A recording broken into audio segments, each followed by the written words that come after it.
Well, it's wonderful to have everybody here today. I think we're going to go ahead and start. It's 3:05, almost 3:06. Today, as we start the DOI meeting, first of all, it's great to have everybody here. Thank you for joining us on your Sunday and spending the time with us to learn and engage in this topic that is incredibly important when it comes to the field of psychedelic science.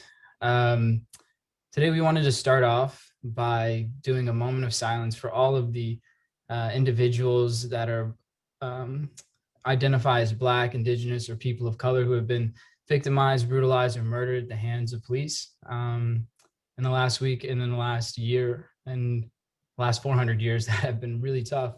So if you want to turn your camera off or stay on, we're going to have a moment of silence for 1 minute.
Wonderful. Thank you all for joining in that moment of solidarity as we stand with those who have fallen hands and victim to atrocities of state violence.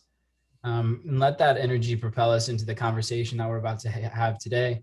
But before we dive into breakout rooms where we get to hang out with each other a little bit and get to know each other, I'm going to hand it off to Michael Alper, who's going to give you just a quick overview of last month's meeting or the last DOI meeting.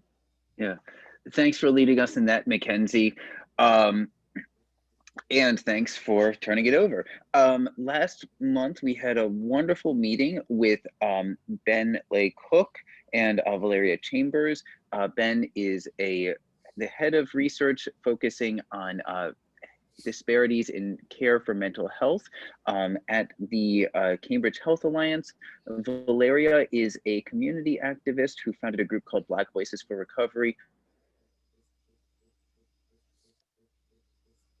both of unequal health care, particularly among Black individuals, and also about some of the issues that are coming up with psychedelics research as it's moving forward, and some of the excitement as well as some of the concern that many of the people in Valeria's organization are feeling. We've continued to stay in touch with both of them, and we're hoping to keep the dialogue moving forward, particularly with Valeria's organization, and for us to have a chance to continue working with her and the people in her group to have a dialogue about how we can continue to address issues of diversity and inclusion within the psychedelic research and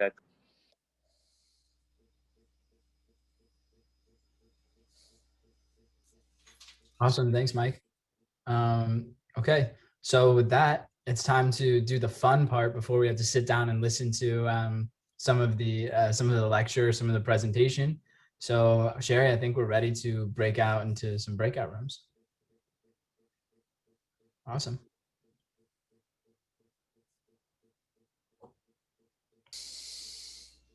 I'm in room 4. I'll see you there.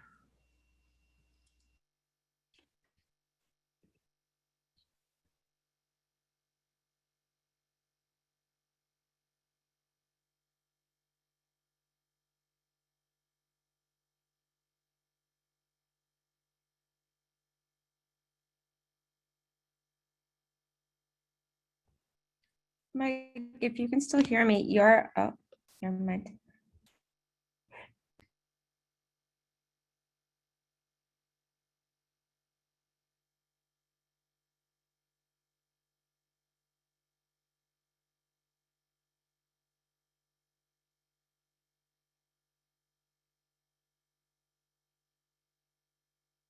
Hey, Mike, can you hear me? No, you, okay.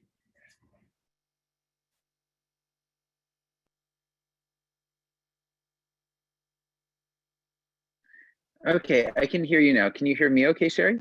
Yeah, when you were talking, your internet was just a little bit choppy. Okay, I'll see if I can do something about that. And then who else do we have in the room here? Alice, but she's not joined with audio yet, so she can't hear us. We Got can't. it. Okay, cool. So how's it going, Sherry? It's going great. It's Yeah, going great.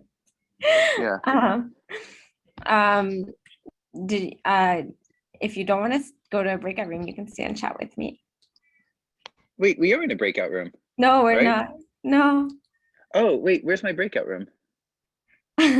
You haven't joined it. It's room 3. Wait, how do I join?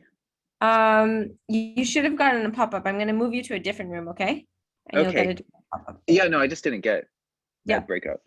tell me now. But I mean, if it doesn't work, I'm Okay, then we can just chill. All right. But what, yeah.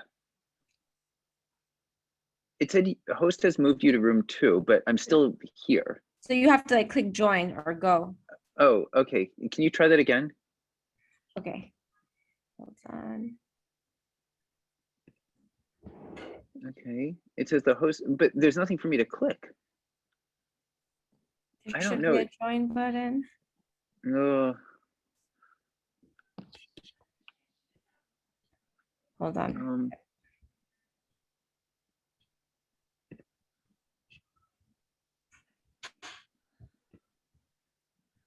Like I normally get a pop-up to join when I get moved to these things, but I don't know if there's something. Hi, Ramon. Oh, it's just us. Okay, let me try. Can I? Nope, I can't. Hi, Vermont. Okay, I'm gonna try moving you one more time. You're not getting All a right. pop-up to join. No. Maybe I'll try logging onto Zoom from my computer. I'm Okay. doing it on an iPad right now. Here, hold on one sec. Yeah, no problem. I'm just gonna log out here and then log back in like 1 sec from my computer.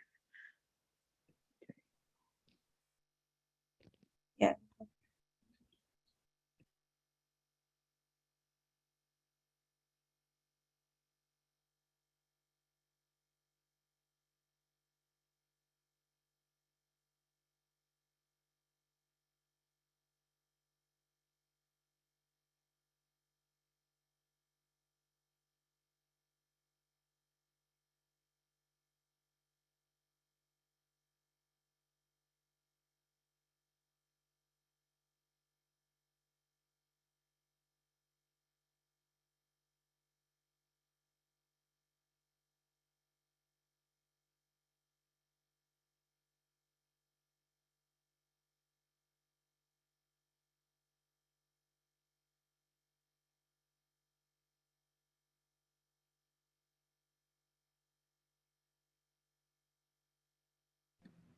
Okay, let me try putting you in now, okay? Yeah. There we go. Okay, bye.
Hi. Up. Hello. I'm gonna throw it out there. I know. I think we're waiting for Marco again, who should be here in a second. But before we do that, He's on. he is. Oh, I didn't see you, Marco. You're right. Hey. Yeah. Hello, I'm here. Awesome. Okay, so just a housekeeping rule. During Marco's talk, could you all please go off camera? So Marco is the only one that we'll see. We'll bring you back when it's time to do a Q&A. But thank you very much. Hi, did I step into a group? You're in the main group. Oh, okay. But we all are going off camera, and so Marco can do his talk. Sure. Awesome, thank you. Okay, Marco, it's great to have you with us today. Just a little intro to who Marco is here.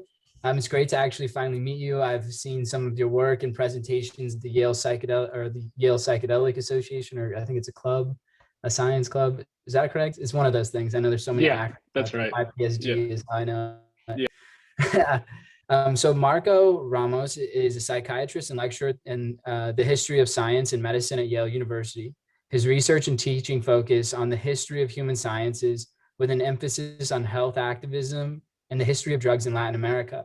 He is currently writing a book, which I can't wait to read, and I hope all of you will too, on the history of drugs in Latin America. He is currently writing the book on the Cold War violence and health justice in Argentina, and is also starting a new project on the history of psychedelics, especially ayahuasca in the Amazon. He will be starting his assistant professorship in the history of medicine at Yale in 2022. Without further ado, I'm going to welcome Marco to the stage. I think you have your slides and everything. Is that correct? Okay. Yeah, that's awesome. right. Thank you so much for the generous introduction, Mackenzie. Thank you all for inviting me. I've heard a lot. I know about this group from Mike Alpert, and I've heard a lot about what you guys do. So I'm really excited to be able to present some of my work in progress. This is a very new project for me. As Mackenzie was saying, my older research is on health activism in Latin America, and this sort of turn to the history of psychedelic science is new. So I'm excited to hear your thoughts. So let me share my screen.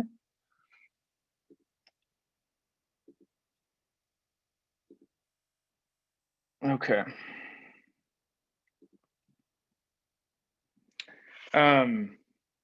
Okay. So I wanted to start just by positioning myself a little bit. As Mackenzie said, I'm a psychiatrist and historian at Yale. My family is actually from Peru, and my father grew up in a small town in the Andes. But most of my family now lives in the capital, Lima. And I first heard about ayahuasca as a kid years ago from my aunt in Peru, who studies Amazonian plants and sort of biochemistry behind how they work.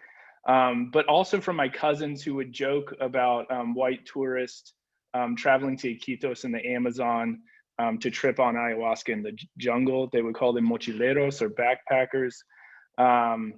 So I brought that background with me, but I also, part of what stoked my interest in this particular topic was hearing from my colleagues at Yale and seeing groups like this spring up about psychedelics, hearing about this new psychedelic renaissance, as it's been called in American psychiatry. And so I've gotten curious about what's going on.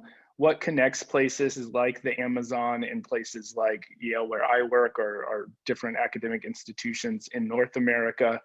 And broadly, the historical question is, what is the history of white scientists in particular interest in indigenous plants, especially at American universities and research institutes? So ayahuasca has a long history of being framed by scientists as a force for decolonizing the mind.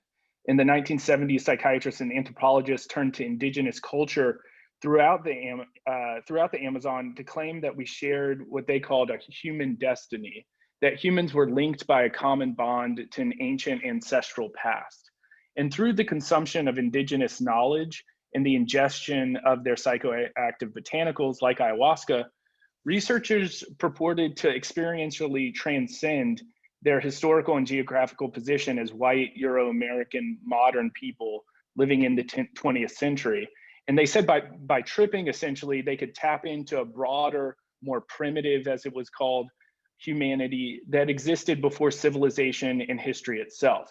And that this shared global consciousness built around the figure of the indigenous shaman could save mankind, many of these psychiatrists argued, particularly in the 70s, from the horrors and atrocities wrought by colonialism across the globe. So in this talk, which I'll try to keep as short as possible, I'm going to take us in a little bit of a different direction. So these psychiatrists in the 70s were essentially arguing that ayahuasca provided access to indigenous humanity that sort of linked all human beings together. But I want to turn this on its head. Psychedelics, I think, tell us as much, if not more, about white people, especially their anxieties. In understanding the history of white science and psychedelics, especially the colonial harm that has resulted, is crucial now to understand the promise and peril of the psychedelic renaissance today. Or to put it another way, I don't think we can talk about white supremacy in psych science without talking about its ongoing and long-standing role in European settler colonization. So specifically, I'm going to trace how white anxiety has emerged and transformed across 3 moments. These are the sort of broad sketches of this project, the 3 different moments in time in the history of ayahuasca, moments I'm conceiving of as sort of white anxiety. But one word before I start, when I say white, I don't mean a lack of melanin in the skin, though as you'll see, most of my scientists here are melanin deficient. Whiteness doesn't just flow through skins, but also through feelings, emotion, and knowledge. And building on recent work in white studies, I understand whiteness as a shifting set of relations between bodies and their appearance, genetics, money, clothes, language, dance, music, and as I'll argue here, drugs. So let's start with the first anxious moment that I've sort of begun to sketch out. This is often considered sort of the birth of ethnobotany at the turn of the 20th century. So I mentioned the psychiatrists in the 1970s. What inspired psychiatrists who I'll talk more about, like Leary and McKenna in the 70s, was their reading of the studies of ethnobotanists from the turn of the century. The first, and he's often called the discoverer of ayahuasca, at least in Euro-America, was the English botanist Richard Spruce. He wrote this book that I just showed here, entitled Notes of a Botanist on the Amazon and the Andes. And in his book, he describes ayahuasca's sources, preparation, and psychoactive effects on himself. And Spruce's early work inspired a string of disciples in the British and American university, including Oakes Ames, who I also have here, and Richard Schultes. Schultes is extremely important, and we'll see a video from him actually in a little bit. He studied thousands of plants and observed the importance of ayahuasca in indigenous cultures throughout the upper Amazon. So these botanists, particularly Ames and Schultes, approached indigeneity in a particular way I'm going to unpack through a quotation from a letter written from Ames to Schultes in 1941. So Oakes Ames wrote to Richard Schultes and he said, "Dear Richard, I have presented to you the term treasured traditions. When we pause to think about the influence of a dominating civilization, it becomes clear that subjugated or submerged peoples forgo many of the products and customs treasured through undated time and gradually adopt new ones. This process leads to the abandonment and gradual disappearance of many products once cherished." So Ames' point here is that Euro-American colonialism, the encroaching of what he calls the dominating civilization, is wiping out the indigenous peoples whose products and customs, including their plants, are rapidly disappearing. So the first thing I want to do is just explore whether this was actually the case. Was the encroaching of European and American culture wiping out indigenous people? And at least from the perspective of the product here, ayahuasca, the answer based on recent anthropological work is likely no. In fact, the opposite appears to be true. The work of colonialism, specifically Christian missionaries in the Amazon, caused ayahuasca to actually spread, not disappear. As anthropologist Peter Gao has written, ayahuasca spread from the mestizo Amazon world, or from major rivers populated with Catholic missions, toward the forest interior. So in other words, Catholic missions actually played a role in spreading it into the jungle and not vice versa. And the way this happened is Gao suggests that native guides of evangelizing Christian missionaries, so you would have these indigenous guides for the missionaries, actually spread their use of ayahuasca as they traveled to these isolated native groups in the Amazonian interior, many of whom had never prepared ayahuasca, at least as they do now, by mixing the plant Banisteriopsis capi with the leaves of Psychotria viridis, which is how it's prepared now generally. So to return to Ames, if the dominating civilization is not in fact wiping out indigenous products as he claims, then what is the point of this myth that he's constructed? What does this myth do for Ames? He writes, unless the ethnobotanist records these while they are as yet waning, there comes a time when they are forgotten and take their place among the irrecoverable materials of human history.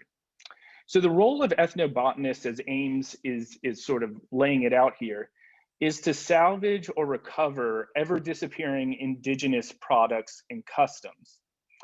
In her work on indigeneity and biomedicine, this is what historian Joanna Radin calls, quote, salvage anthropology. That it's salvage anthropology because it's the practice of studying these indigenous tribes that have not yet been contaminated by modernity. And the role of the scientist here is sort of salvage the knowledge and customs of these uncontaminated indigenous peoples, who in some ways exist, are sort of positive as existing outside of time or outside of modernity, who have customs that are untouched by colonialism. Indigenous studies scholar Audra Simpson in Mohawk Interruptus, which is a wonderful book that you should all read if you're interested in these topics. She places salvage anthropology in the context of settler colonialism, while in some ways appearing to subvert colonialism by saving what is left from an encroaching Euro-American imperialism. So in other words, Ames is arguing, we're saving indigenous culture from Euro-American imperialism. So that's sort of subverting colonialism. But Simpson argues this isn't the case. In fact, anthropological knowledge here is complicit with the imperatives of settler colonialism by giving us a particular sense of indigenous peoples. That sense is that indigenous peoples are vanishing in near extinction when in fact they are not. As I've already mentioned above, ayahuasca spread, not disappeared through its interaction with colonialism.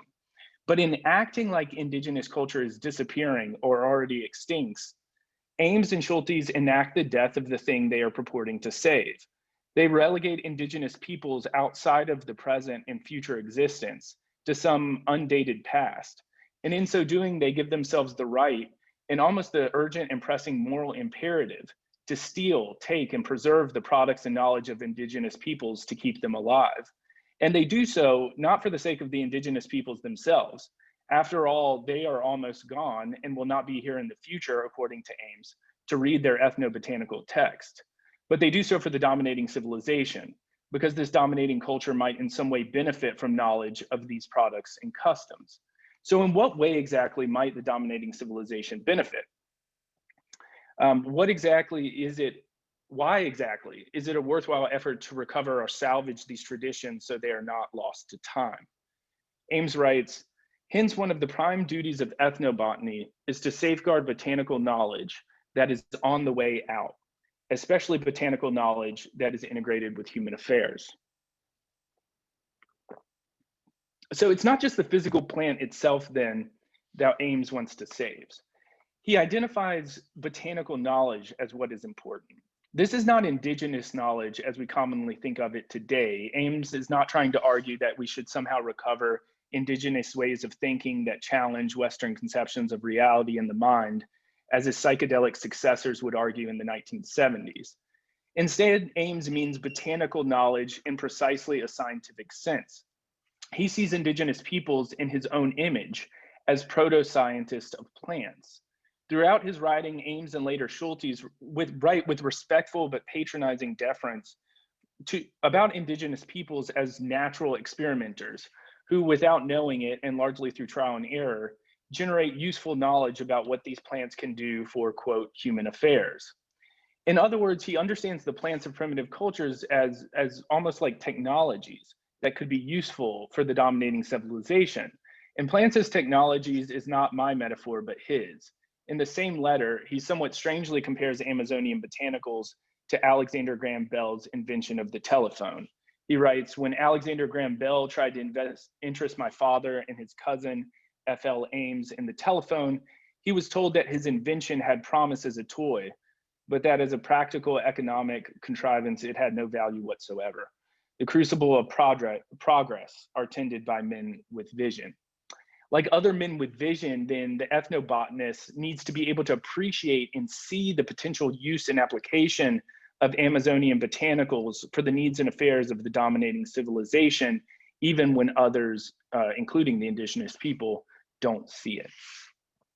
Here's the video I promised of Schultes talking about ethnobotany, and I'll just unpack it briefly.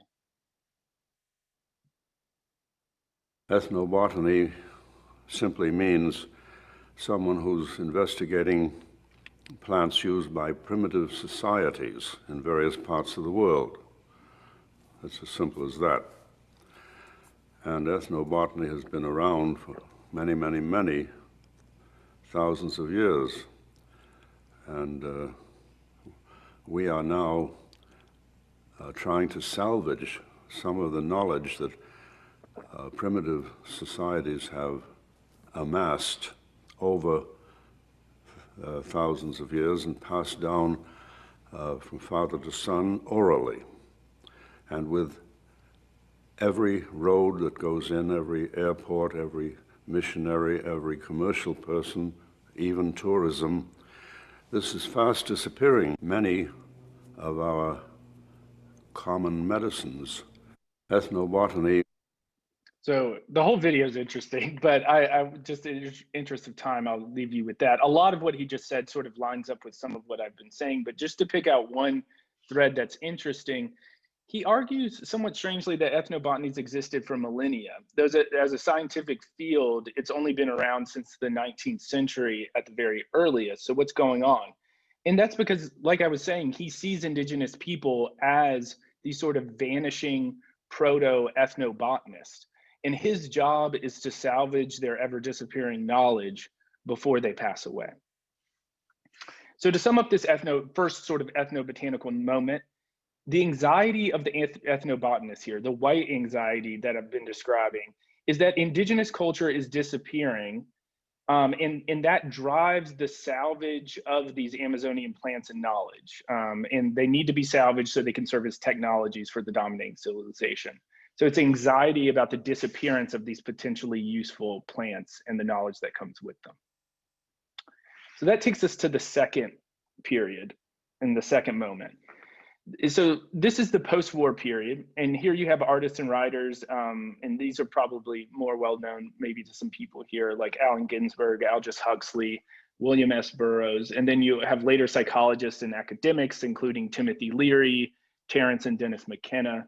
And they were inspired by the work of ethnobotanists like Spruce, Ames, and Schultes, who I mentioned, and largely because of those books, they traveled to Latin America.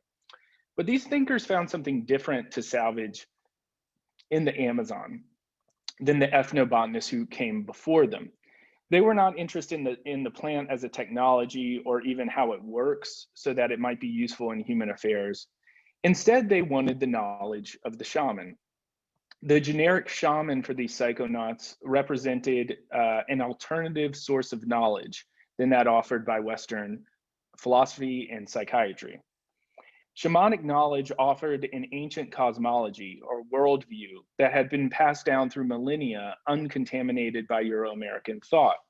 As such, it was an invaluable resource, not really as a technology, but for tapping into a primordial humanity that connects us all because it is unmarked by any particular identity marker, whether race, gender, sexuality, class, etc. It is an essential primordial humanity, a human with a capital H, As McKenna writes, ayahuasca is, quote, the conduit to a body of profoundly ancient genetic and evolutionary wisdom that has long abided in the cosmologies of the indigenous peoples of the Amazon who have guarded and protected this knowledge for millennia.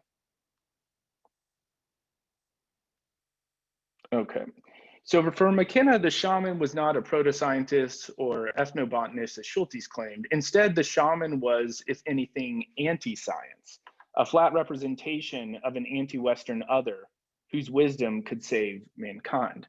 So in this new relationship to indigeneity, authenticity was the supreme virtue. To the ethnobotanists in the early 20th century, authenticity mattered very little, as the point was to abstract plants and knowledge of how they worked out of their local context so that they could be used in the globalizing dominant culture. However, the psychonauts wanted to be true to the original in the 1970s. Set and setting, cried Leary. Theirs was a quest for a pure cultural wellspring of shamanic knowledge. The belief that somewhere out there, in quote, this is McKenna, in the depths of the forest of some native village, they could find ayahuasca being drunk enchanted as it has always been. The experience of shamanic knowledge needed to be authentic because this guaranteed that the experience truly existed outside of Western thought and conception of the mind. That really is what authenticity meant to some extent. So white anxiety here shifts. Rather than Schultes' anxiety about an ever-disappearing plant in need of salvage, these actors were consumed by a different anxiety. It's a reflexive anxiety about their own whiteness. McKenna wrote that Western culture, quote, had gone sterile and dead. Its psychiatry was locking up schizophrenic people when it should be saving them, or people with schizophrenia. And its technologies were destroying the planet when it should be saving it. For white wealthy men living in Euro-America, who increasingly felt the weight of their privilege, ayahuasca was a godsend. It was a portal that allowed them experientially to trip. It meant they could briefly transcend their status as white post-colonial subjects to connect with an ancient, primordial, and indigenous humanity. This humanity, as I said, with a capital H, was also an invention of their making. As indigenous scholars, perhaps especially Sylvia Kusikanki, Simpson, and others have taught us, it was an invention that relegated indigenous people to a place outside of modernity. And consequently, it allowed these psychonauts to ignore the political struggles of actual indigenous people in the present, except insofar as they could provide them with rituals and plants. Ayahuasca was the indigenous salve for their post-colonial dread. The persistence of this idea is evident from a conference on ayahuasca in 2002. At the Psychoactivity 3 conference in Amsterdam, European psychologists expressed the view that they had every right to use ayahuasca. Though this is debated, of course, but this is one particular perspective. Every right to use ayahuasca, since this powerful plant gives us access to universal knowledge and thus belongs to all of humanity. That's a quote from the psychologist. In other words, indigenous peoples and customs are crucial for their authenticity, but indigenous people cannot own or profit from ayahuasca because ultimately it is not theirs. It is humanity's, including the Euro-American people who want to use it. And I don't have time to explore this fully now, but I'd be happy to answer questions about it. But really interesting work from indigenous scholars like Jessica Catalino have begun to think about how and why indigenous groups are seen as betraying their authenticity precisely when they act politically and economically in their own interest. In other words, if they try to make money on ayahuasca or try to sort of use it to sustain their well-being politically or economically, they're seen as less authentic, and in some cases as like drug dealers. Okay, so global mental health is usually talked about as sort of mental health professionals traveling the world to expand access to services in post-colonial nations.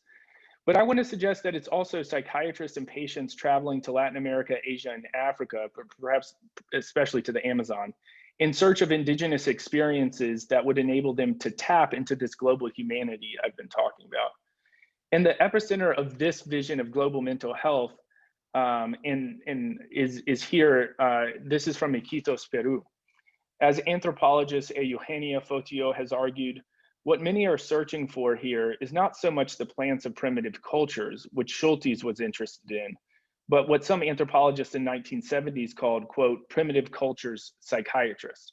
So this is, if you go to Iquitos, Peru, as some of you may know, you can like essentially go in to town and you'll just see a street that are filled with signs like this, where this one here says ayahuasca ceremony, and you can pay some amount of money and then have a ceremony that's led by someone. They sort of, the degree of authenticity and what that really means, authenticity, as I think part of what's interesting about this discussion, can vary. But this is essentially a tourist product at this point, which is what Focio's work has explored. So for McKenna, these primitive culture psychiatrists, as he called them, are supposed to save Western civilization itself. He argued, for example, that ingesting ayahuasca would foster, quote, a global ecological consciousness that may help us avoid the environmental destruction of our planet. Timothy Leary wrote about how it allows us to escape the limits of the mind imposed on us by Descartes and Western thought. And as the growing literature on ayahuasca tourism has shown, countless others have argued that it can treat their own psychological suffering, which ranges from depression to anxiety and trauma. And in this last remaining time, I want to turn to this last point, that ayahuasca and psychedelics are increasingly being positioned as the solution to a range of psychiatric diseases that Western psychiatry has failed to adequately treat. So we're going to enter now the sort of latest moment, I think, which is, I believe, here with us in the present, perhaps even in the room virtually, this last moment of white anxiety. So in this latest moment, psychedelics aren't simply a way to trip or cope with what Leary was dealing with, which is sort of the anxiety about his status as a white post-colonial subject whose culture has destroyed the planet. Now they are being framed as biomedical treatments for a range of diseases, again, that Western psychiatry has not done a good job with. And there's a lot of optimism and money and promise here. At Yale, there's the Yale Psychedelic Science Society, which Mackenzie mentioned. Here in Boston, there's this group that I'm delighted to be able to speak to y'all today. You all know about MAPS. I don't need to talk more about that. You're very familiar with these groups, probably even more so than me. And the goal of these groups, as well as recent writing by prominent journalists, is to ignite a psychedelic renaissance. You guys are also very, very well versed in this, so I won't belabor it. And in this, drugs like ayahuasca might be used to treat a variety of psychiatric disorders, from PTSD, substance use disorder, end-of-life anxiety, OCD, depression.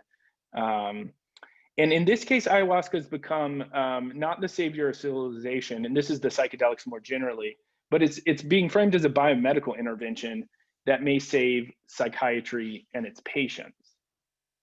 So this reminds me a bit of the work of anthropologist Beth Conklin, who describes how indigenous shamanic knowledge in Latin America is increasingly being situated as the solution to problems that scientific expertise and technology fail to solve. So Conklin tells a fascinating story about forest fires in Brazil. In 1998, forest fires were ravaging huge tracts of land in northern Brazil. And after forestry experts, scientists, and administrators failed to put out the blaze, government officials used taxpayer money to consult 2 Kayapo shamans from central Brazil. These shamans had extensive indigenous knowledge of forest management in the savannas and wooded areas of their home territory. And the 2 shamans were paid to lead, with taxpayer money, to lead a rain dance on the Indian reservation where the fires were blazing. And a few hours later, it began to rain hard for the first time in 6 months. So using this incident, Conklin suggests that indigenous knowledge emerges precisely at the moment where Euro-American technologies falter in our modern world. And to bring this back to the case of psychiatry, the history of psychiatry in Europe and America across the 20th and 21st centuries is one in which it has continuously failed to be integrated effectively into a medical model. Despite the decade of the brain in the United States in the 1990s and RDocs, today, we still don't have drugs that target specific disease processes, resulting in a cure that stops that disease process in the brain. And following Conklin, we can see ayahuasca and other psychedelics perhaps as emerging at this limit of modern medicine, where it falters, at that place that psychiatry has always occupied. So where's the anxiety in all this optimism of the psychedelic renaissance? I think it's the anxiety that often prompts people to ask me to speak at conferences on psychedelics, namely that psychedelics are too white, that people of color will not have access to them, that indigenous groups will not benefit from psychiatric research on their plants, and that psychedelic researchers today are just contemporary manifestations of a long line of white Euro-American scientists who have, through shifting means and justifications, I've tried to sketch here briefly, dispossessed indigenous groups of their plants and land. So the path forward now, I think, but I'd be really interested to hear all of your thoughts, is to avoid assuaging or mollifying this anxiety. We need to stay with the trouble so that this anxiety becomes productive, so that it pushes us to stop doing business as usual, and so that we rethink what it means to do perhaps pharmacological research.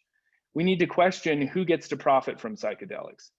Are there reparations in order for a history of scientific dispossession? How can we recover Black and Indigenous psychedelic histories? And how can researchers work in a reparative mode with Indigenous communities as we sort of discover what these plants can do in our society? And I think there are a lot of groups today that are sort of exploring this anxiety as I'm describing and trying to figure out paths forward. So I'd love to hear your thoughts on it and just generally how to approach these anxious moments in our psychedelic history and present. So thank you all.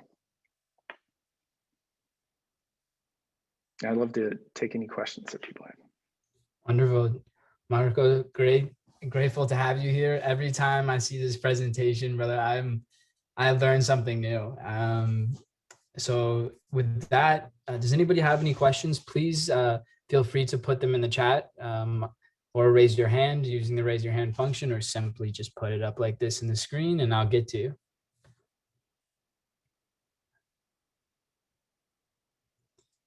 I see Shippen looking hard at the screen. He must have something he's curious about. Thank you, Mackenzie. Yeah, bewilderment. That was such a powerful presentation. Thank you so much for that. It raises so many questions for somebody like me, who's a privileged white male, who wants to ask questions, knows I'll stumble, knows that there are no particularly satisfactory answers, but takes real measure of this process of what we're talking about, because it opens very uncomfortable areas of inquiry. And I'm more interested in listening, frankly, than in making any statements or declarations, because what you've presented is so complicated and throws so much stuff at what you refer to as the post-colonial person, such as all the men you've talked about. So I'm just grateful for this opportunity to have a download from a perspective that I had not anticipated. Thank you. Awesome. Thanks, Shippen. So I'll indulge. I have a question for you, Marco. Yeah, sure. As you study the history of drugs in Latin America and possibly just globally, I'm curious to know, how does it inform the way you practice medicine, the way that you see psychiatry today? Yeah, that's a great question. And I just wanted to say to, I didn't catch your first name, Mr. Shippen, but I really appreciated your, or is Shippen your first name? Sorry, Shippen.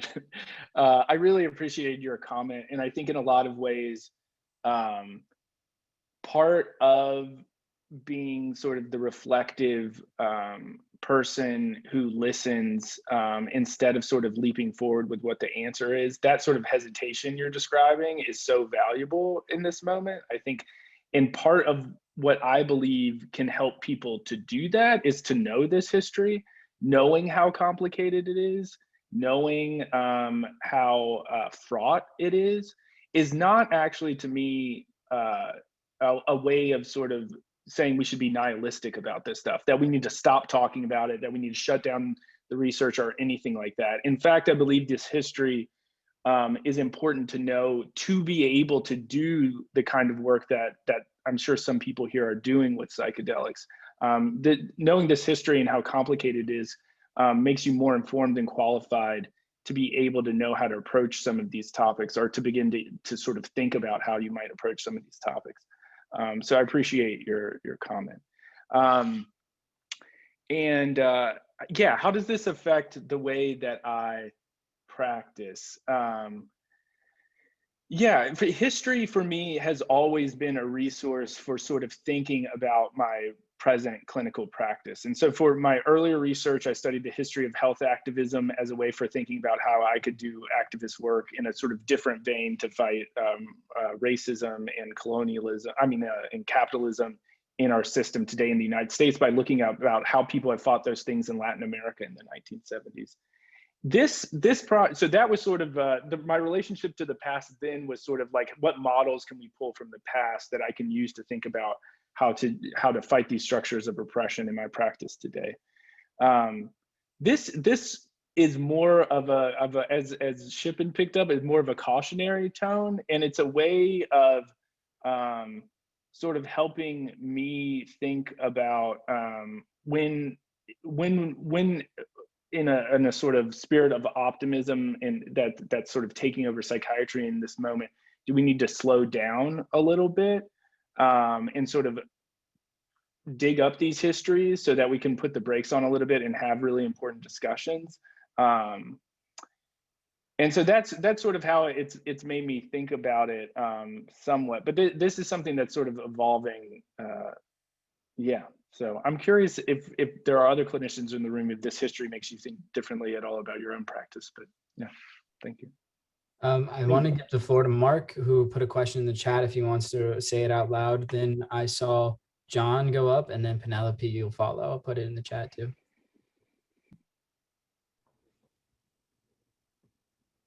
Mark, Yeah, that's it. Oh, I'm sorry. Hold on a second. I was hoping to stay anonymous. Thank you so much for this. The question that came to me was, it's really important points, and I'm wondering if there's anybody out there who's actually taken these on in their practice. My background is supporting clinical trials. I'd love to see practical ways we could kind of embrace these ideas and the trials we're doing. But are there any examples that we could learn from on how people have actually taken these issues to heart? Thank you. Yes, that's a great question. And there's, Mike is here and he may know the name of it, and I'm blanking on the name. I was just trying to Google it, which was one of the advantages of being presenting over Zoom. But I'll pull it up for the group and email it out. But there's a group in Mexico that you may know about who are doing trials of a variety of psychedelics, and they're partnering with indigenous shamans and sort of doing the work together.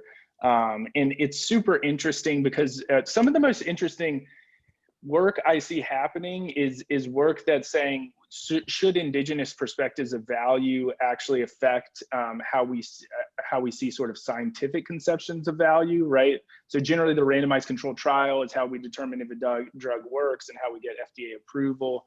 Yeah, exactly. Yeah. But are there other conceptions of value, and how do we explore those scientifically, and where do these things kind of come together?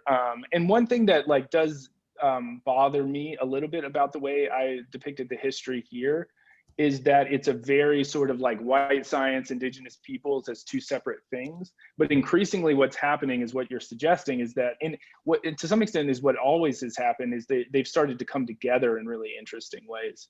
And you can have things like indigenous scientist. That's not an oxymoron, right? To say that there's someone who's a scientist in practice and sort of scientific values, but also indigenous. And so, yeah. the question there for me is, in what way are Indigenous people involved in the conversation? So is it, because we could imagine so many different ways. What I commonly, like what I think, what I've seen more often than not is that it's the science happens as it always would, but Indigenous peoples are somehow involved in sort of reparations or whatever, the way that the material, for example, is collected is done in an ethical way that sort of relies on Indigenous people as experience and expertise to make sure it's not harming like Indigenous land as the materials cultivated to be tested. But that the science itself like roughly stays the same. So yeah, this is an open question. It's really interesting to see how it plays out. Thank you, John, for putting those links to Chacruna. Thank you. That's a great place to start with some of this stuff. Yeah.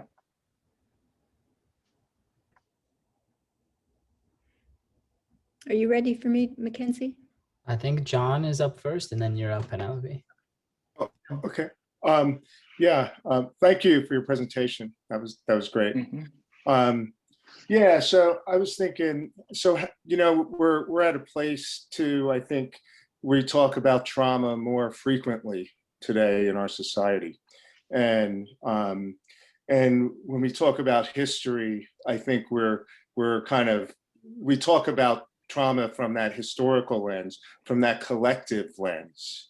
That my body isn't my own experience, but it has this epigenetic history that's attached to it, and that there's also this collective cultural trauma that my mind isn't really just my own mind; it's connected to the collective mind.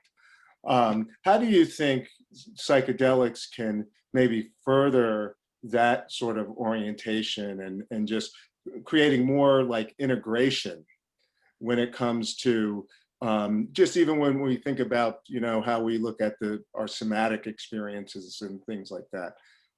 It's kind of it's my questions seem to be kind of jumbly sometimes, so I'm sorry if it doesn't. I think I got it. Yeah, it's not coherent, but I think I really think about this epigenetic experience, this collective experience.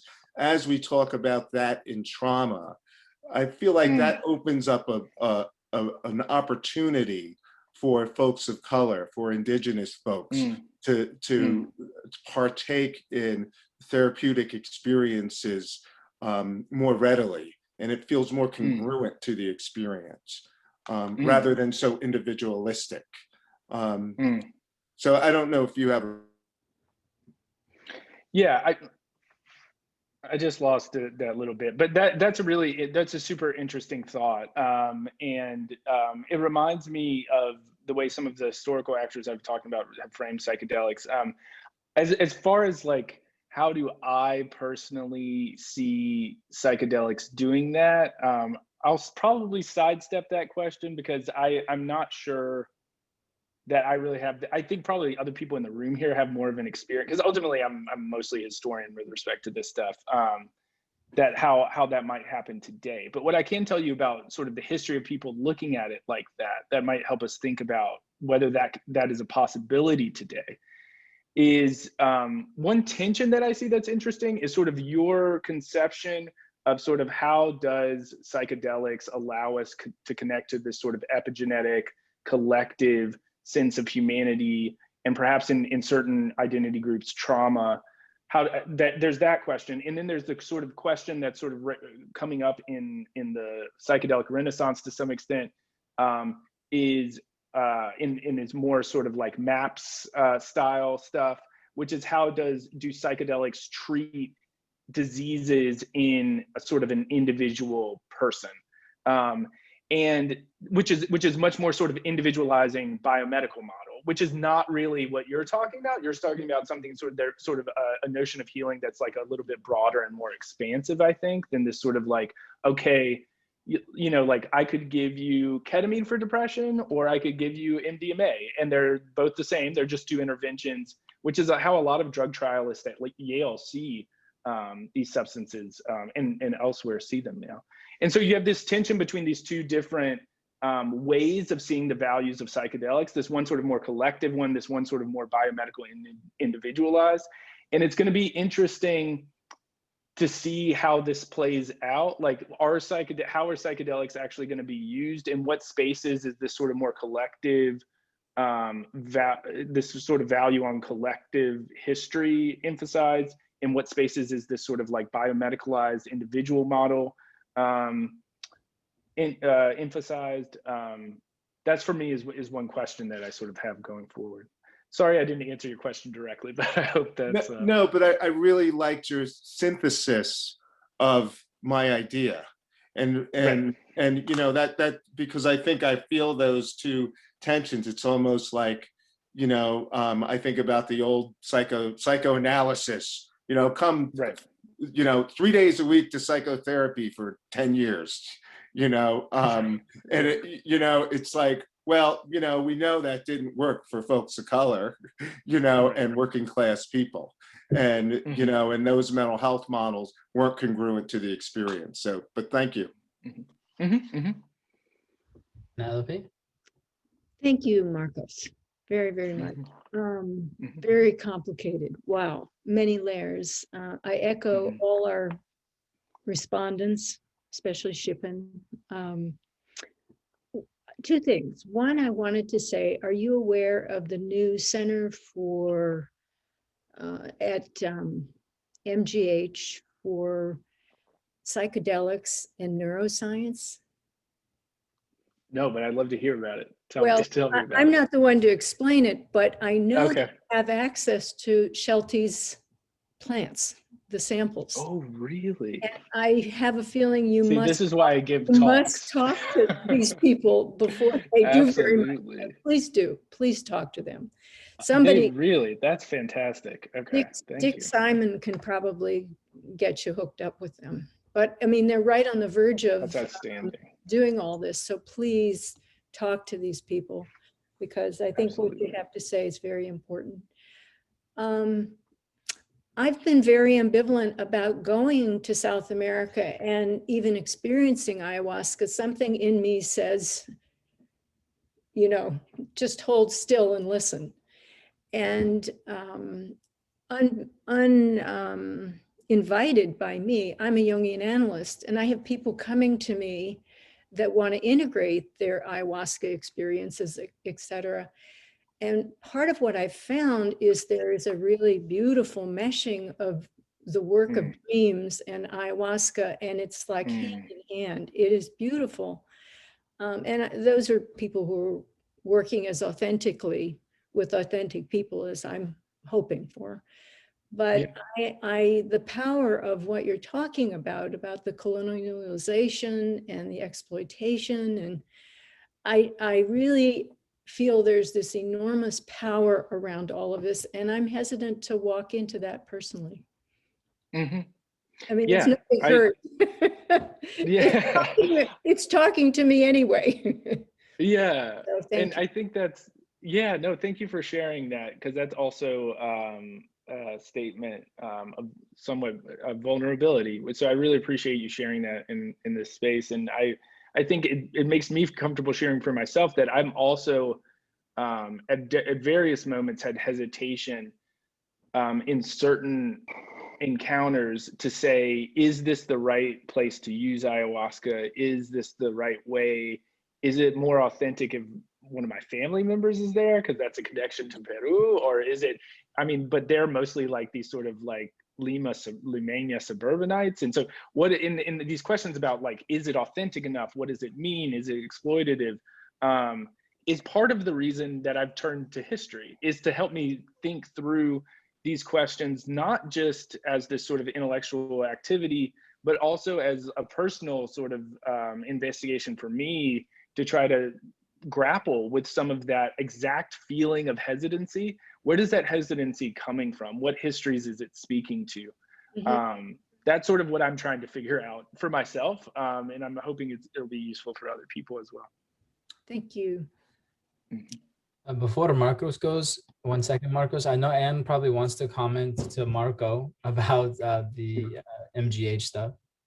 Yeah, I would love to thank hear you, more about that, Mackenzie, yeah. and thank you, Penelope, for raising that. So the center at the Mass General is called the Center for the Neuroscience of Psychedelics.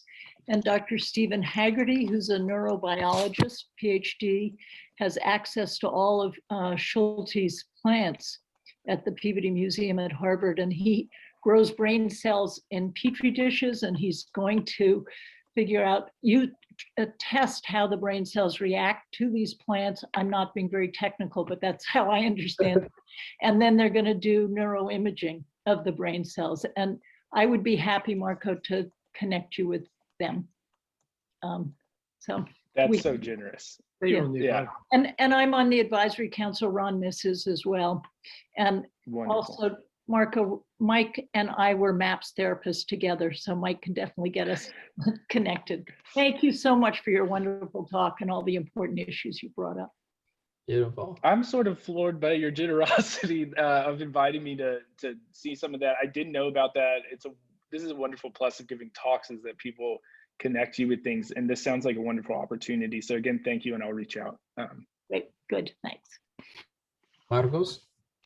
Yeah, hi, Marcos. Thank you for this presentation. I have to say I'm getting more and more confused. I started to be curious about the use as a professional in private practice in doing my clinical work. I feel that I'm relatively new on this issue of using psychedelic in my case, I'm joining a training to become psychedelic assisted therapist. And there I have multiple confusions, but there is one I wanted to point it. 2 weeks ago, we attended to a training one talk given by Dawn Davis, that she is a Native American, writing her PhD and giving a very, very educational, interesting description about the use of peyote, and that is becoming in extinction. So, so she was describing essentially that only Native American can use the peyote. And she described going to Peru and having an experience with ayahuasca, and she mentioned that she felt very guilty about doing that because, in her opinion, belongs to another culture. And I remember many years ago in the psychoanalytic setting in Buenos Aires, I took mescaline and Lsd, and echoing in some way or being influenced by what Dawn Davis was saying, that she said that she felt guilty. So now I say, after so many years, believe me, more than 30 years, actually more than 40, that I experienced with the mescaline, do I have to feel guilty? So essentially where I'm going in, when I started saying I'm so confused, is so what do we do here? Do we continue using psychedelics and trying to use, in my case, I want to use that for people terminally ill, suffering from cancer, or particularly at the end of their life, or family members, including in the experience, to facilitate the transition to another world. So, in the nutshell, that's what's going on here. There are so many issues. We white people feeling guilty. We are always so cautious now, also with going on with the racism in this country, and et cetera, et cetera. Did I make my point more or less clear? I think you did. Yeah, I think. Muchas gracias. They are really very. No, very muchas gracias a vos. What you are doing is superb. Yeah. Thank you. I really appreciate it, Marcos. Yeah, I really liked. First of all, I had the pleasure of meeting Dawn Davis, and so I know her politics around this, particularly around who is sort of has the right to use a particular substance, and her belief that peyote is something that shouldn't be used outside of the community that is sort of cultivated for a long time. It does raise questions, but things get even messy with seemingly such a black and white position as that. And I'm not going to say whether I agree or disagree with it, because I don't really think I'm in a place to. But who counts as the community that sort of has cultivated this plant for centuries? It's not, and on the one hand, you might say it's the Native American church, but that's a relatively modern invention.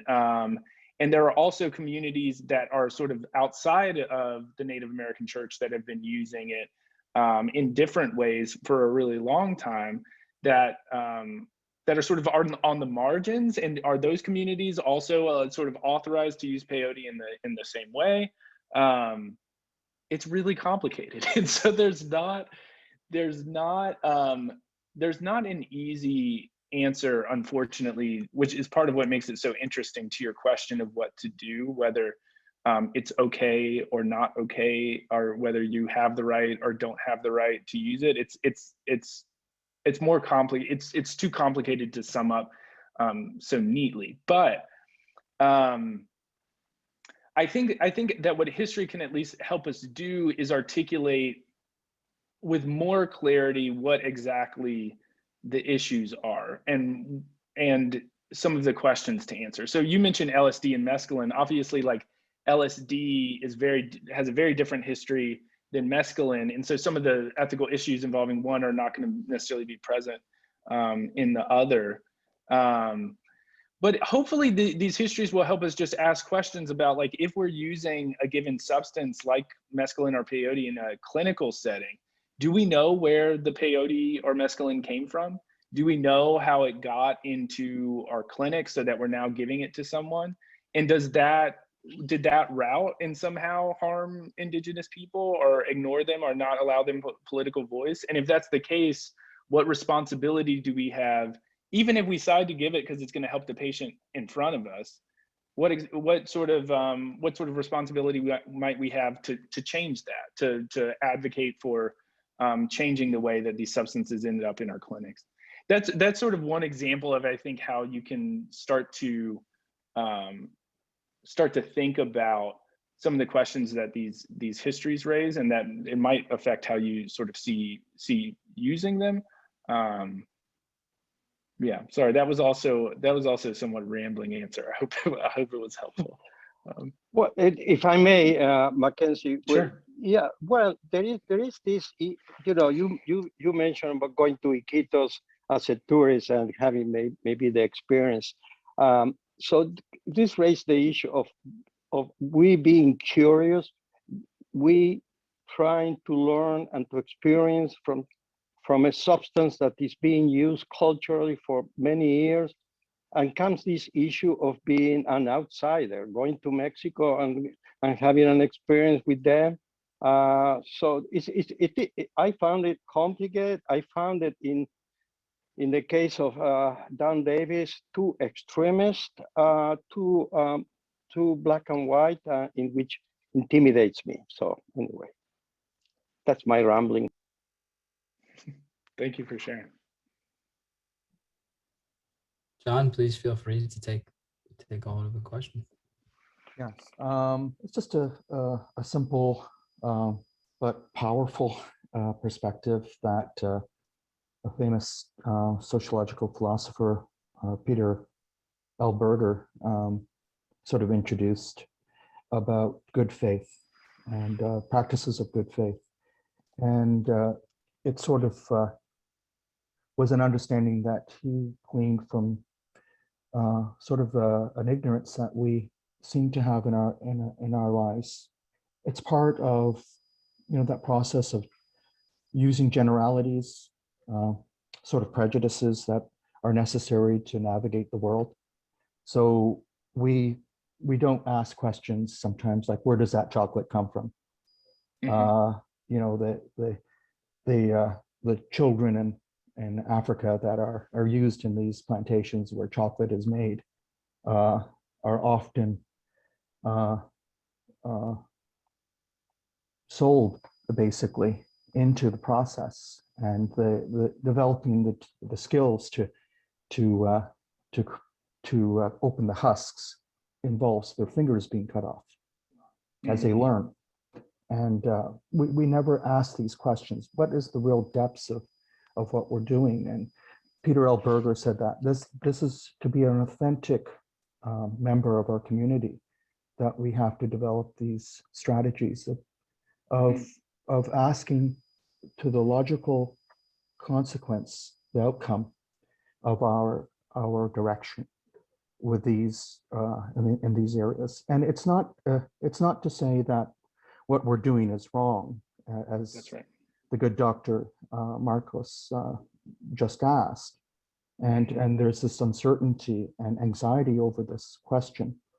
Our very delicate thing, which is our culture, the most delicate of institutions and characteristics of our world is that culture. And we tend to beat ourselves up here in the West over these issues, but we do have the framework. We do know what good faith is. And as we approach this conversation about authenticity and an authentic relationship where we go shoulder to shoulder with those cultures that have given birth to this psychedelic world, have helped to give birth to the psychedelic world, that we do it authentically and in good faith. That was so well said. I don't have anything to add to that. I will take. I'm taking that as sort of something that you've given me, which is a framework for thinking about what it means, as you said, to act in good faith amidst these sort of complex histories. And I hope that one part of acting in good faith is sort of knowing these histories, really appreciating how complicated it is. And that part of doing that thing that you're describing that Berger lays out of sort of following things to their logical conclusion, part of that is sort of untangling these histories and seeing the history in the sense of where did this mescaline that I'm giving this patient come from, but also more broadly, what is the relationship between sort of Euro-American science and these indigenous botanicals. So thank you. I think that's was a beautiful way of framing what I hope and what I always say when I've started to talk about this is that I don't advocate for nihilism at all. I really feel like this should be a way to provide a foundation for a framework of something like good faith. And so, yeah, that's a really wonderful frame that I'll take with me from this. I appreciate it, John. Thanks, John. Don, would you like to ask your question?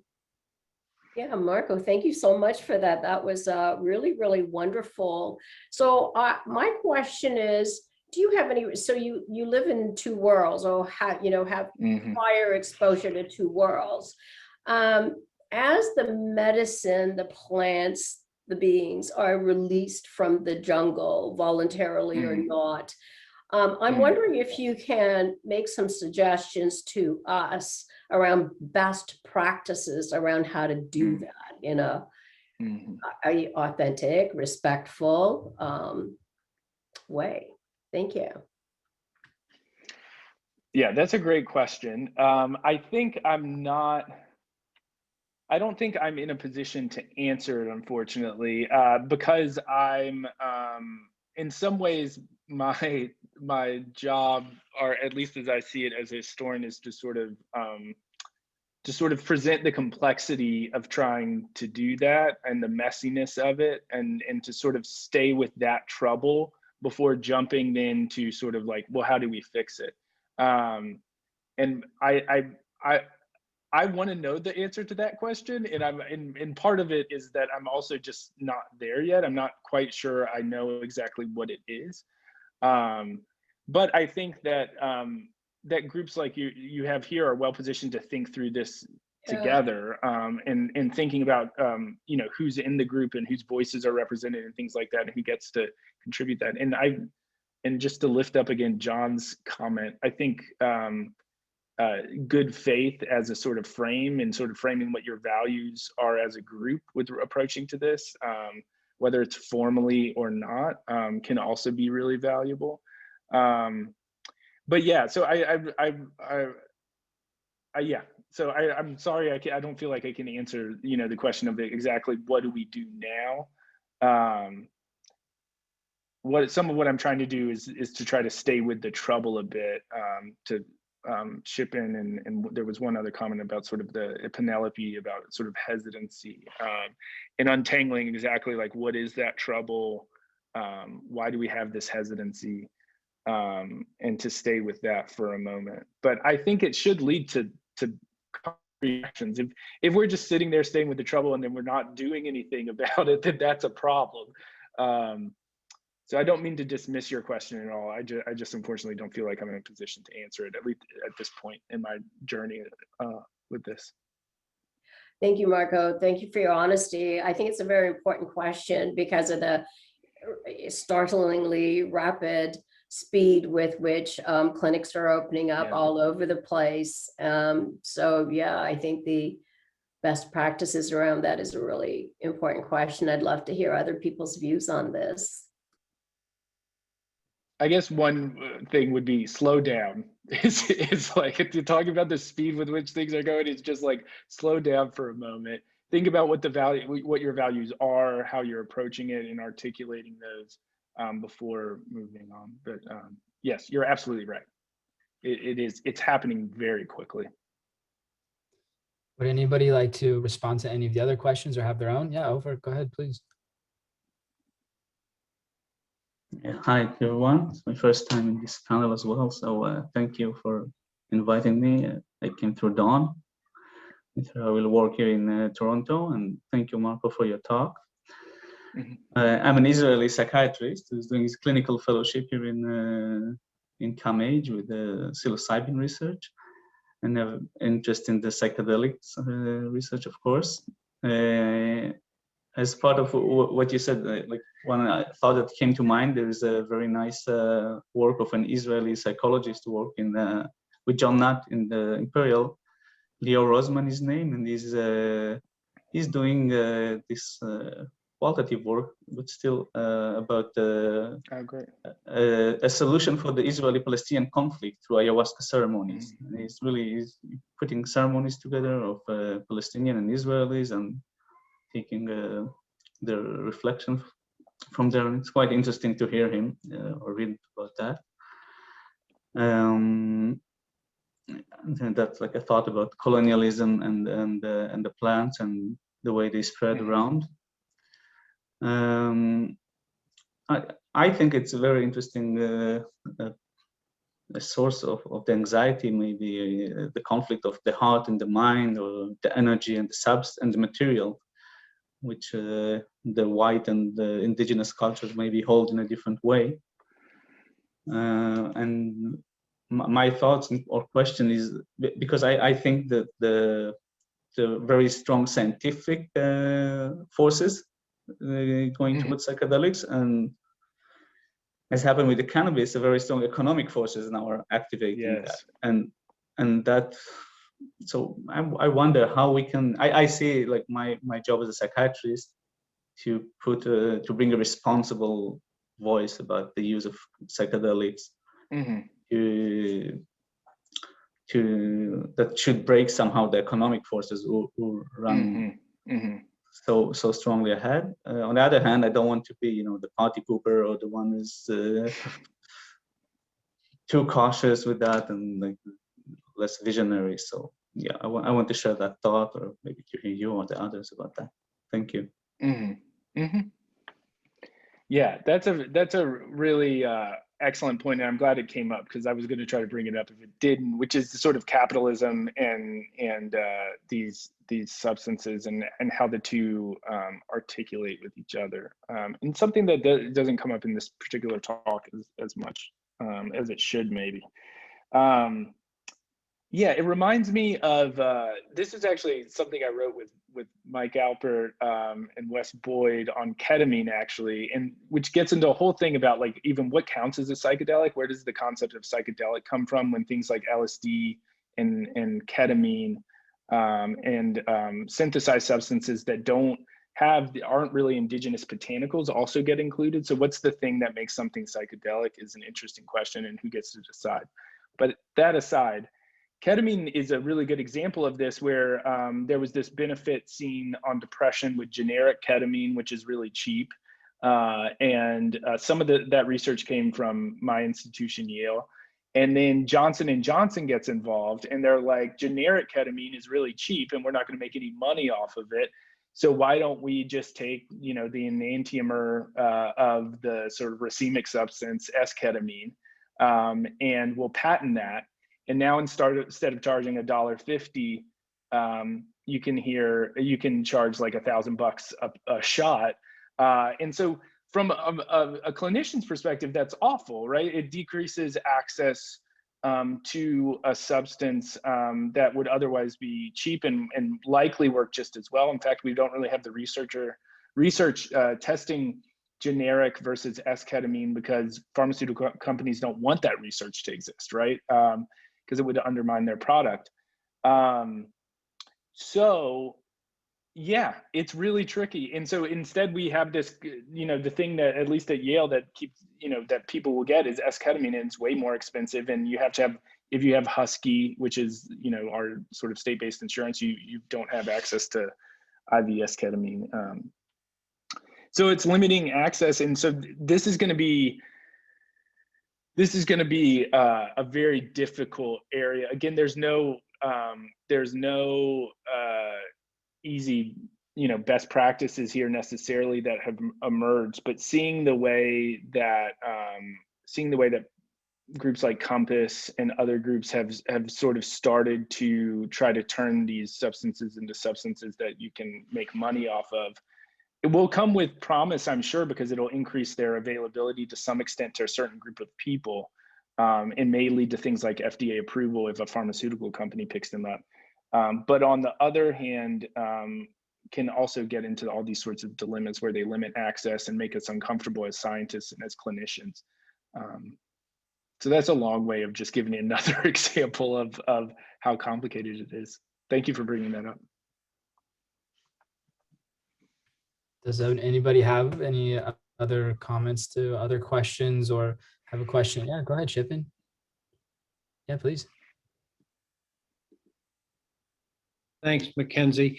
Marco, as you've been talking, I've been thinking about the role of a dominant, I've been reading Isabel Wilkerson's book called Caste. And I'm thinking about the dominant culture, the subordinate caste, and I'm wondering whether in your framework, there is a question in my mind about the value or perhaps the imperative of having marginalized communities lead conversations, and whether those conversations would inform the entire conversation in a more informed way than a conversation led by white post-colonial people such as myself.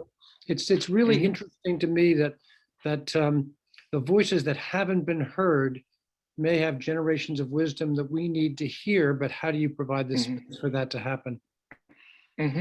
Yeah, I think, I agree with all of that. I'd be interested to hear others' thoughts as well on that. But from my perspective, a lot of the problem comes, and I saw this in the chat as well, about whose voices get to participate in the conversation and at sort of at what level those voices are part of the conversation. And so I think we know things would be very different if Indigenous communities were kind of leading these conversations, but that throughout history and sort of the history of Indigenous groups interacting with settler colonists, that's almost never been the case. And so how in the setting of settler colonialism, right? And, the United States is a settler colony. There are there are indigenous groups whose land has been dispossessed. How in that setting do we have conversations around these substances where their perspectives are sort of centered? It seems like a really valuable political question and political project. And with these things, I always encourage like people to start as locally as possible, because these questions can feel so big and philosophical and heady and overwhelming. But even thinking about like in this group, like what is the representation in this particular group? Like what are our politics? Like whose voices are included? If these voices aren't included and we want them, what are the barriers to that? Is outreach possible? Would we be an attractive group for like an indigenous, a different indigenous group to be a part of? Why or why not? Always thinking about how to take these like headier questions and then making them as applicable to your sort of everyday life is something that I've found to be useful sometimes. Yeah. Thank you, Shivan.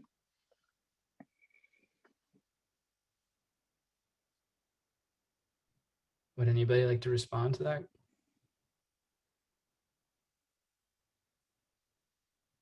No, okay.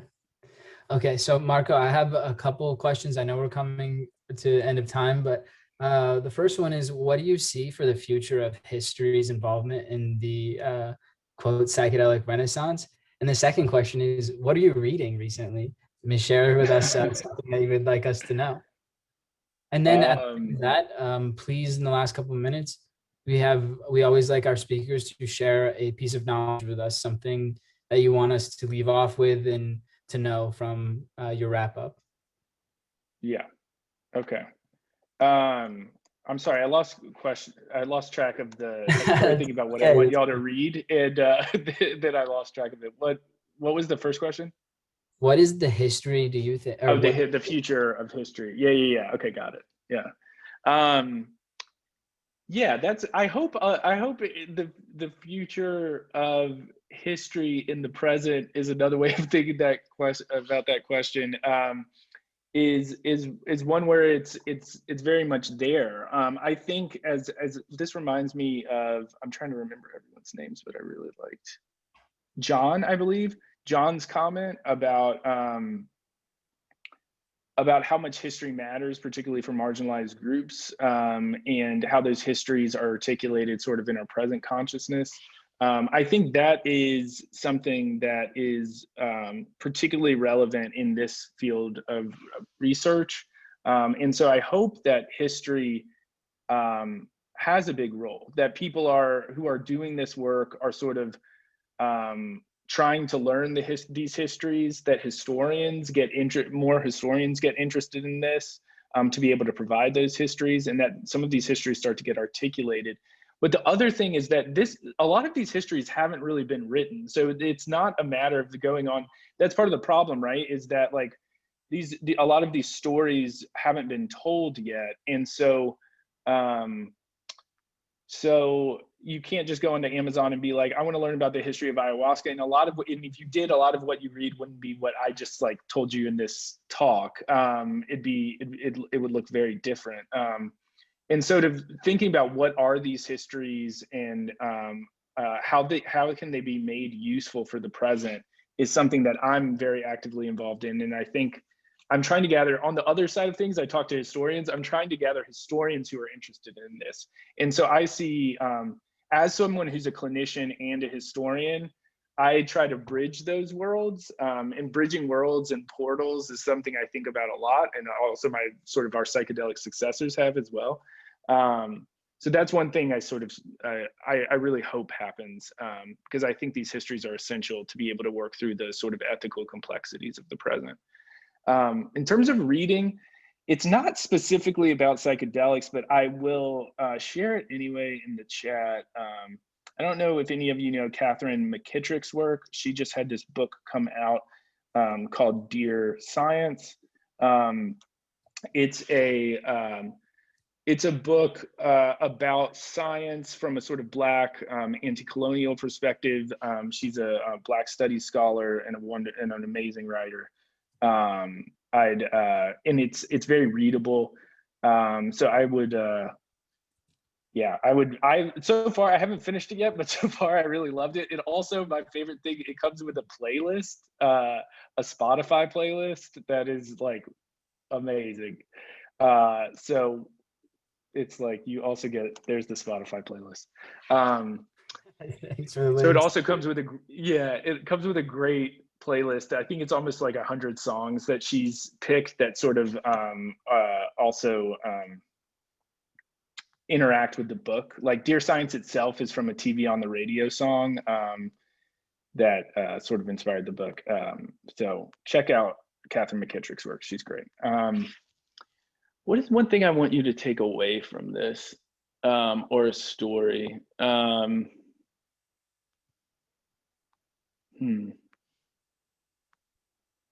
I guess one story I'll tell.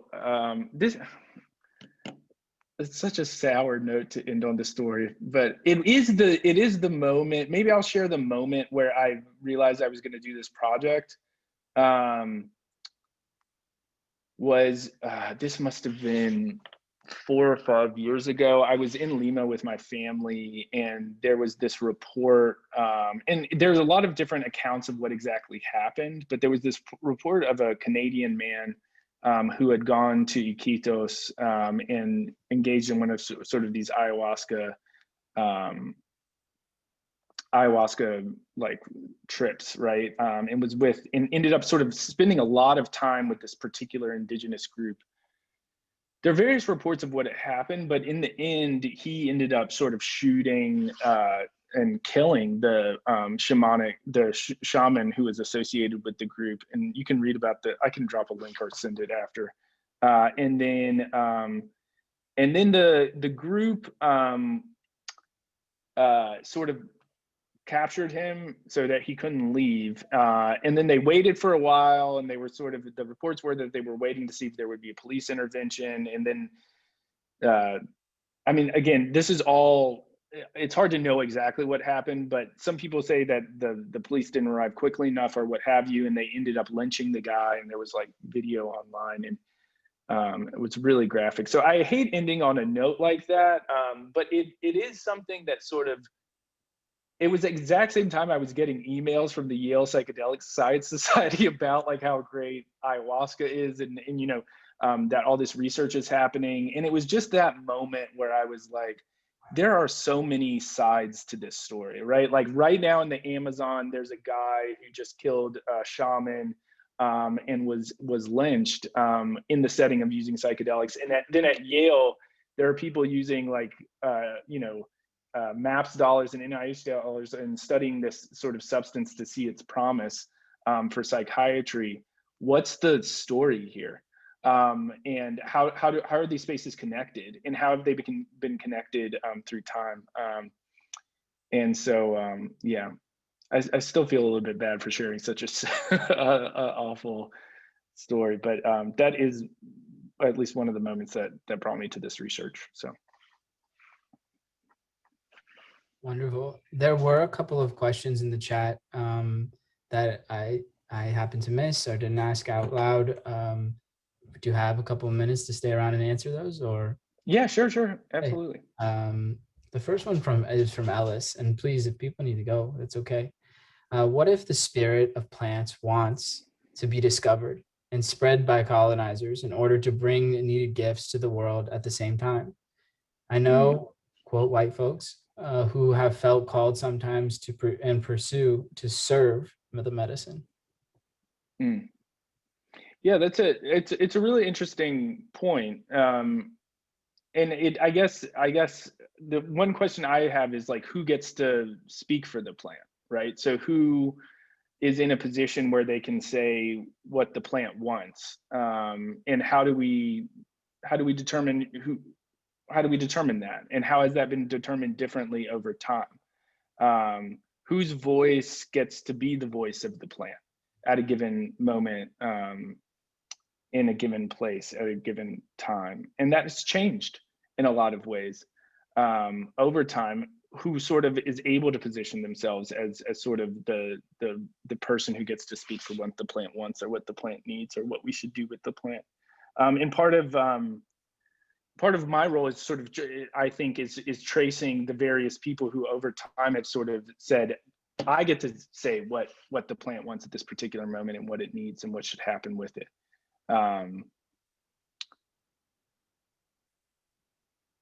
Yeah. So it's just the question of sort of who gets to speak for it and why is one that's really complicated and really interesting. And the final question here that was asked was in relevance to when you had said like the stories maybe just haven't been told. Is it that the stories haven't been told yet, or that they haven't been made public? That's a great question. Yeah, and that's a really good point.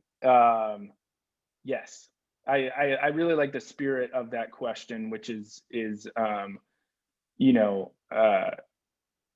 that points, as it does in the comment, to the oral tradition of Indigenous communities that have histories that they've passed down for generations that include some of this harm that I'm discussing.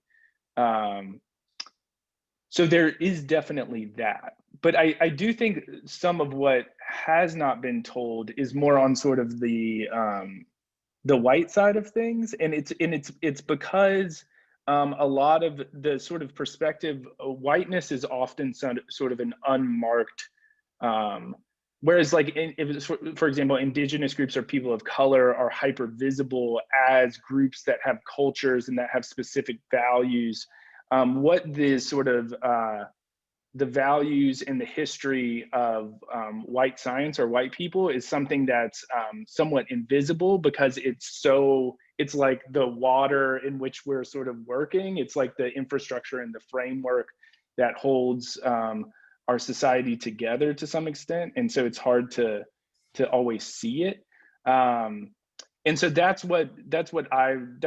part of the work, is sort of making colonization and the movement of white scientists around the world for these substances more visible, and not in this sort of triumphant sense necessarily, where like, oh, look at these guys who like, but in this more critical lens. And I'm not sure that those stories have been told as much, but I really like the spirit of this question to say that a lot of this is these stories have been told, they just haven't always made it to groups like this. Awesome. Ellis and Courtney, thank you for your final questions. Everybody, this is the end of going to be the end of our talk today. Thank you so much for supporting the Boston Psychedelic Research Group. Welcome to the group, Marco. We hope that you'll stay engaged and stay around. I would love to. The conversation. Thank you all so much. Have a great rest of your evening. We'll see you back here very soon. Thank you, Mackenzie. Thank you, everyone. Bye.